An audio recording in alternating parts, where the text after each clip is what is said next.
Hi everybody, hope you're doing well. Today we're going to talk and address about questions, okay, from you the viewers. And I always want to say thank you. Keep the questions coming because if somebody is asking a question, I think it does help a lot of other people. And it puts things to rest, okay? The first question that I got was from Josh. I can't get out of my head how my mother passed. She was in so much pain and I can't move on. I want to say, first of all, I'm sorry, Josh, that you had to see all of that and your mother had to suffer so much. A lot of times people say, why do our loved ones have to suffer? I don't know. I can't answer that. I'm not God. I don't know. This is a soul contract that was placed well before they ever entered in this lifetime, truly. And I always say, unless it's suicide, the way that we pass is a soul contract. So I just want to say that. But in explaining why you can't get it out of your mind, because it was very traumatic. For a lot of people, when they lose a loved one, and it is of something tragic, even if you weren't there, people start imagining it all different ways to how their loved ones might have passed. That's why it's so important to have closure and to go and see a good psychic medium who can actually help you through it. There's so much that when people come, they have so many horrible thoughts and they want to put things to rest. So for the people that didn't know how they really, like for instance, if somebody had passed alone, did they suffer? Were they okay? Was it just very, very peaceful when they passed? These are the questions that good psychic medium can really ask when they make contact with your loved one. But going back, Josh, to your question, it was traumatic, but I can assure you that the minute that they close their eyes, all pain has ceased. And usually when I make contact, the loved one comes in an era that they choose most at the time frame that they loved. Whether it was in their 20s, 30s, 40s, 50s, whatever. I could see the clothes that they used to wear, and somebody will say, oh my God, that was my mother's favorite dress. I remember. Or sometimes when I have made contact and I can explain to the fine tooth comb of what somebody is wearing, and that person in front of me will say, nope, that person, my mother never had that, or my father never had that. And then I get an email.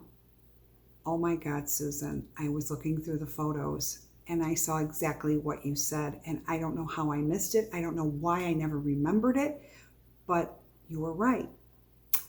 It's not about being right. It's about Spirit's message being right. Okay? It's not, this is why I fight so hard for Spirit, because I'm their voice. And sometimes psychic mediums will give in. Oh yeah, maybe this is what it was. Oh yeah, I meant that way. I don't budge. What I see is what I see, and I'm going to keep saying it because I am Spirit's voice, and it's almost like an attorney representing you. It's kind of the same thing in a spiritual way. So when I see something, I stick to it. And when Spirit comes through, and they came in that beautiful dress when they were like 30 or 20, I tell that person, that loved one who's having such a hard time, the way you are choosing to remember your mother, sick and frail in that bed, is not how your mother wanted to be remembered.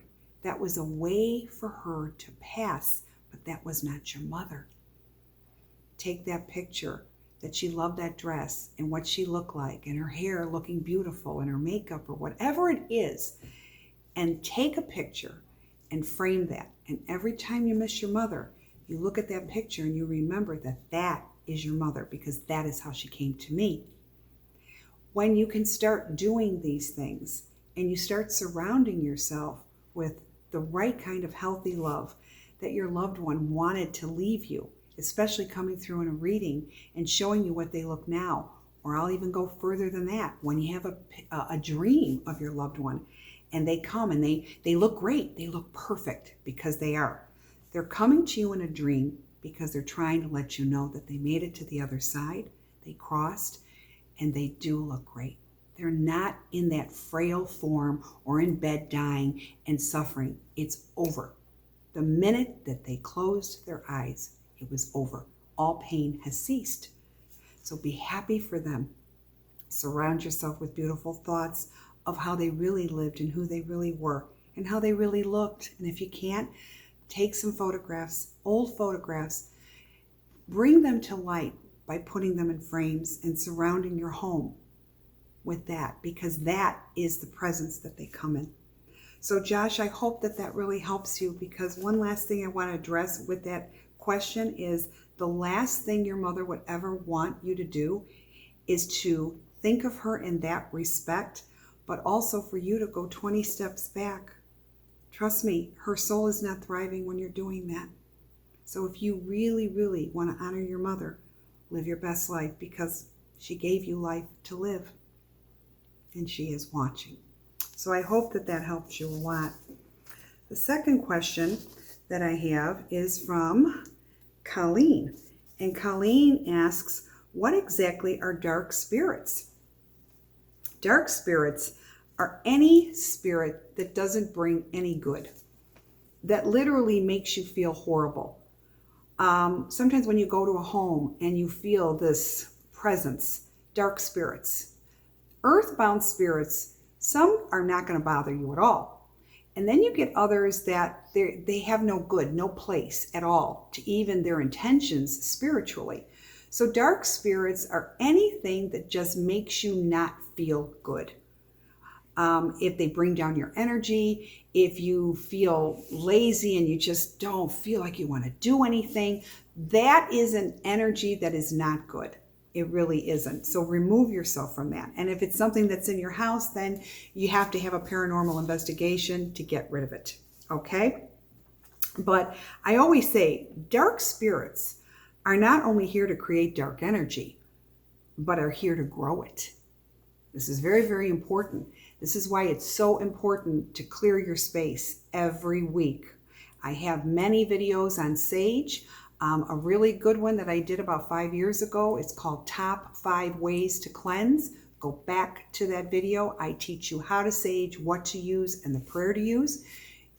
Everything that I talk about, you can go to Susan, Rowlen, Amazon. Everything is handpicked. You could just say, okay, I need this, what Susan said. It's all under about $40.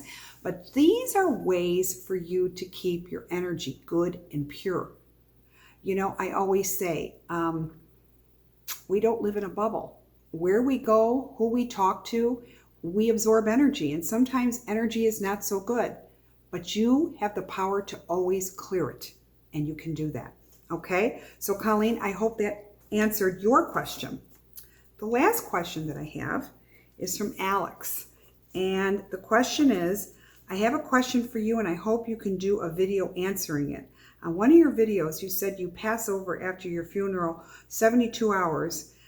So what do we actually do before going to heaven in that 72-hour period before we pass? Do we stay earthbound or not awake till then? Or do we stay with our bodies? It's a good one. Alex, I like that question. All right, well, first of all, when I had spoken about that, when you pass, it's about 3 days from your cremation memorial or your funeral that you have this beautiful, beautiful light that comes.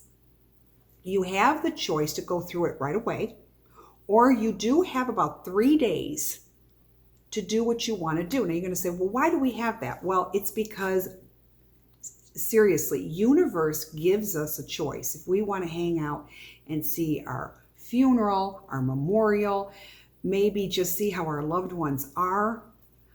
Many times people will say, you know, my dad, I felt my dad, he showed me where the paperwork was. He kept showing me, papers kept falling off the desk and I kept putting it up and papers are going off the desk. And as I was doing it, I found my father's will, you know, so things like that. So sometimes you have the choice to go through that light right away, or you have up until 3 days, okay? And you can do what you want to do for your final. After 3 days, the light starts getting dimmer and dimmer and closing up. And you don't want to ever miss that window, all right? Now, it's interesting. Whenever I go to a wake, at the head of where the deceased is lying in the casket, their spirit is right there. Now you're going to say, really? You're kidding. No, I'm not, because they are talking to me. I remember a dear friend of mine had passed, and when I went up there to pay my respects, the first thing she said is, could you believe that they put this lipstick on me? Susan, when did you ever see me wearing hot pink lipstick? And I just said, nope, you never did. And I remember telling her mother that and her boyfriend, and they both said, I know, this was, did they not get the memo? We showed them a picture of her. Another great story that I love always sharing is a dear friend of mine's mother had passed, and we were all close to the family, and she was such a wonderful, sweet lady.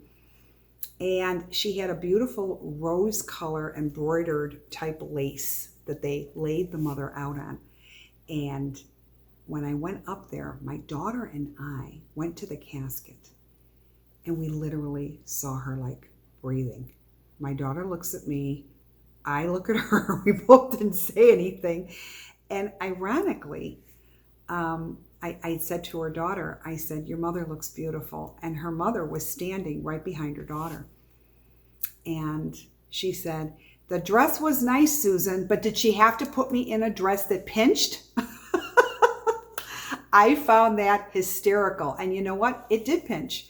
And I remember telling her daughter this after, and she laughed and she says, you know what, Susan, I could see my mother saying that.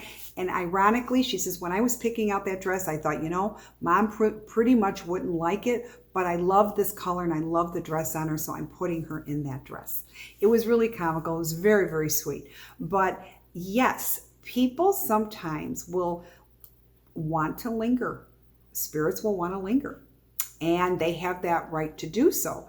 So Alex, I hope that this helped you. Like I said, we have free will if we want to go through that light right away, or we want to stay here 1 to 3 days and just linger to see what's going on.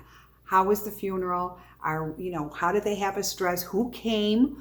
All of these wonderful things, okay? For some of them, they could care less and they're going right up. So it just depends, but you do have that window. Now you're going to say, well, how do you know it? Because I see spirit all the time when they pass, and I can tell you there is a certain way that they look.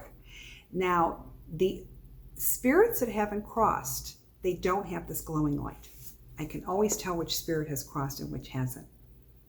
They always have this glow about them. It's sort of like when somebody's expecting a baby, they have a glow, they have a different look to them. Well, it's not so different in the spirit world. So I always know, and that's how I was putting it together.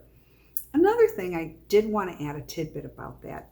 Anybody that has an earthbound spirit that might be in your house that really needs to go, tell them they can go to the nearest funeral home and touch and tap into somebody else's light. That beautiful light for all deceased is not exclusive for them. That would be a really great way for them to go to the light and go to the other side. Sometimes earthbound spirits don't know. We can help them cross over. So send them to the nearest funeral home. It works every time. Okay? I hope this has enlightened you.